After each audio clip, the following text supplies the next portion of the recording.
Senate President Mr. Akpabio now comes and says he wants to sue join union. What happened in the last 5 years? Till today, has he even told us what happened as regards the money that was misappropriated in the NDDC? Wasn't it off your mark that ended it? That's why I say it's close to finish. And Nigeria moved on. Because off your mark, and what next happened? Professor Ponde fainted. 5 years after, he never did anything. The question we should even ask, how did Mr. Akpabio get to the Senate? You remember the Supreme Court judgment? He went to run for presidency at some point. He came back, they said they had a placeholder agreement. And the Supreme Court ruled. That's how I got through the process in the first place. So it also goes back to our court process. And as for the person that said he doesn't want to interfere in Natasha's matter, but all of a sudden he's interfering. Who's that, Reno Mockery? Anyway, yes. We have seen a trajectory. So and that's why I said I would not use my time to watch videos like that, with due respect. You see, this Natasha's call is an indictment on all of us as a country. And we fail to realize that. I've been able to chart the narrative for you.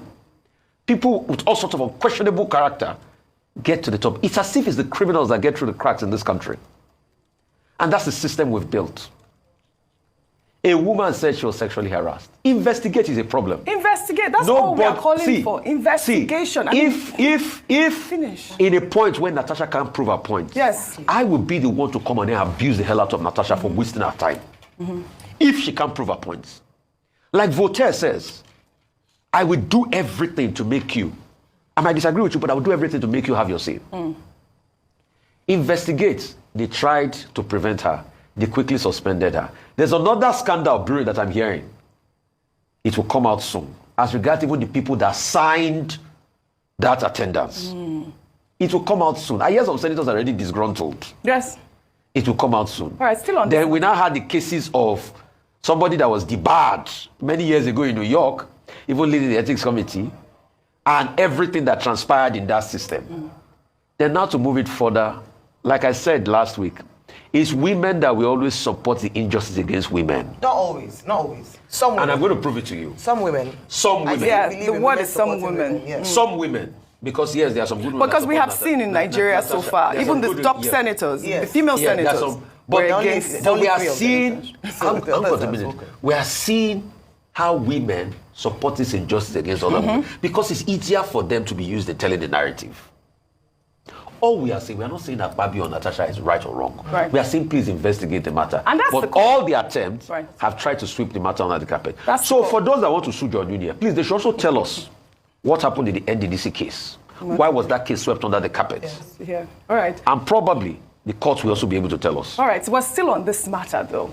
One of the reactions that have trailed the suspension of Senator Natasha Akpoti-Uduaghan is an old video showing South African politician Julius Malema, who is a member of the country's National Assembly, challenging the Speaker of the House of making illegal decisions on some members of Parliament from the economic freedom fighters who were served with charges after they demanded that former President Jacob Zuma pays back government money spent on his private home. Let's take a look.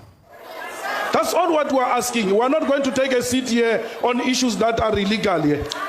We're being subjected to an illegal process. I'm going to have to throw you out of the house. How do you throw me? Which rule? Which rule is that? On which rule? Honorable Point in the rule book. Which rule are you applying? You keep on taking illegal decisions. And the courts keep on reversing your decisions because they are illegal. You keep on taking illegal decisions. And we cannot sit back and allow every time you take a wrong decisions, we must go to court. The court has just ruled against you yesterday because of this conduct. Please, let's stick to the rules. I'm not going to go anywhere. I'm not here on your invitation. I'm elected to be here. And the EFF has been elected to be here.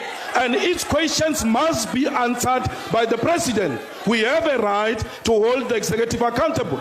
They have the right to hold the executive accountable. I mean, this is exactly the thing that played out with Senator Natasha Akpoti, challenging her rights and privileges to speak, and her misconduct was what led to her suspension. Are we a democracy? Suspension. Is this a real country? How can you have a suspension when you're only trying to exercise your democratic right or whatever it is? If she was allowed to speak, because I heard In her conversation, she was saying, Order 10 on privileges, there's nowhere it says you cannot, speak on that order if you're on your seat. She had that claim in the rule book. Absolutely, it's not there. But this is the point I'm making with this video. Is this a democracy, Ayo? Is this a democracy, Rufai? Well, in the meantime, human rights lawyer Femi Falana has criticized the Senate for suspending Natasha Akpoti-Uduaghan. He described the suspension as an abuse of power. Falana, in a 13-point statement on Monday, warned that suspending legislators at the whims and caprices of leaders of the federal and state legislative houses must not be allowed to continue in Nigeria. The SAN added that courts have reinstated all lawmakers previously suspended by the national or state legislatures, pointing out past court rulings, including by the Court of Appeal, as proof that Akpoti-Uduaghan's suspension could be overturned. I'll read points 12 and 13 of Falana's statement. Femi Falana's statement reads in part, in view of the definitive pronouncements of several high court and the Court of Appeal on illegality of the suspension of elected members of legislative houses in Nigeria, the suspension of Senator Natasha Akpoti-Uduaghan is the height of legislative recklessness. The illegal suspension should be lifted without any further delay, since the Federal High Court had restrained the Senate Ethics Committee from hearing the complaint against the embattled senator pending the determination of the motion on notice. The Senate ought to have stayed action in accordance with the rule of law. 13. Finally, the official impunity of suspending legislators at whims and caprices of leaders of the federal and state legislative houses must not be allowed to continue in Nigeria. I mean, that is the actual point at this moment. Yeah, go ahead. So a lawyer has come out since they say that. In the same vein, it's interesting that the Senate, which must be aware of previous cases and precedents, not just at National Assembly, but even State House of Assembly level, as cited by Mr. Femi Falana, ought to have known the remits of their powers, and that they didn't have the powers to actually suspend her for 6 months and withhold her pay, withhold the pay of her aides, withdraw her security outfit. It sparks more than meets the eye. Mm-hmm. There was a senator, OG, that slapped another senator in the House. They gave him 2 weeks suspension. Can you imagine? Can you compare that to what Senator Akpoti-Uduaghan has done? No. So it's a lot of things, and that's why it's embarrassing for Nigeria when these international newspapers then begin to prey on news here and begin to talk about how badly run our Senate is. And that's why people have been talking about the institution. Right. Forget about the individuals or personalities. It's about the institution. We must protect the institution of the Senate, and it must be seen to be fair and balanced. For me, it's the speedy nature in which they submitted her suspension. That was it for me. What was the hurry for? What was the rush? She didn't even get to be heard. But in the meantime, here's a video showing a content creator who goes by the name Mr. Wi-Fi on TikTok, lamenting about the state of the road leading to the House of Senator representing Edo South, Neda Imaswen, who is the chairman of the Senate Committee on Ethics and Privileges and Public Petition. Well, the content creator accused the senator of neglecting his obligations in his community, but was quick to recommend Senator Natasha Akpoti-Uduaghan's suspension. Let's take a look. My people, this road now leads to Senator Neda Imaswen House. Senator representing Edo South presently. In case you don't know the man when you handle Natasha and Akpabio case, we refer Natasha to suspension for 6 months. That be Senator Neda Imaswen. See road. When Senator Neda Imaswen dey. One have video me. See, you dey feel the handle woman case for House of Assembly. You dey fast. You dey handle woman case, Natasha case. You dey suspend her. But see your road. We be like could not get senator for Edo South. Oga, come and say, you can't tell Edo people what you don't do for Edo South. Even the road to your house is not good. See, you dey active for Senate. You dey submit petition. They say, may they suspend Natasha. How far I come and be? I come and be. We feel say maybe you know they talk for House of Assembly or for Senate House. We not know say you they talk well. Man, they talk well. They even suspend people. How far? How we be, Rufai? How we be? I mean, look at this man saying C road. C road. Can I take Atedo's tweet before I come to you? Let me take Atedo Peter Side's tweet, who's made a comment regarding this whole incident. Atedo Peterside wrote, the most disturbing aspect of the Nigerian Senate hula baloo around Natasha Akpoti is that the Senate leadership must be aware that their suspension for 6 months is ultra-virus and also disrespectful to our constituents in Kogi State. But they don't care. Hashtag I stand with Natasha Akpoti. This is the main point. I want to unpack the fact that this man is calling out this senator who has bad roads in his place. He hasn't submitted a petition for roads. What's happening? They don't care. That's the point. And that's it. What's the point? They don't care. Rather than focus on their own Falano Botire, they are so quick to set up this. Their kangaroo court is proven now.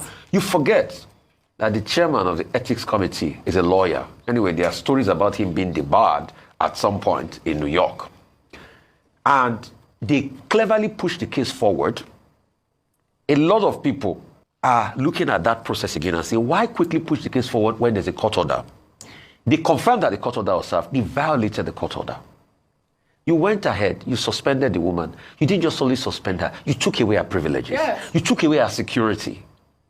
You took away everything from her because you want to prove a point.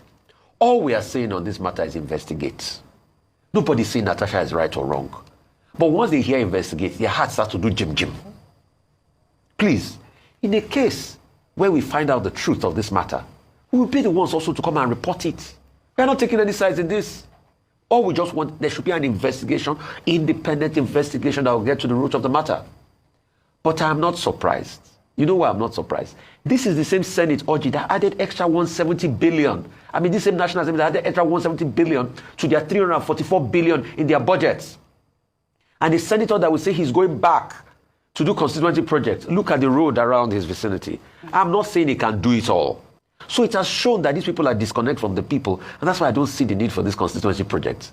It's just an easy campaign tool for them, because when they come back, they claim they are the ones doing the project. The other day, a senator came to brag here about the constituency project. I just asked him 2 technical questions at the film. I said, who put down most of the money? He said over 80% was constituency project fund. He was starting his project like himself. Yeah. I said, where did you raise the remaining 20%? He couldn't talk. I said, what was the total amount you spent on this project? He said he couldn't talk. Mm-hmm. So this is how these people take us for a ride. Let's move ahead, Oji. All right, this is it. I mean, we really have to speak on this, but Femi Falana has spoken. He says that it is illegal and they should really overturn that suspension if we want to practice a democracy.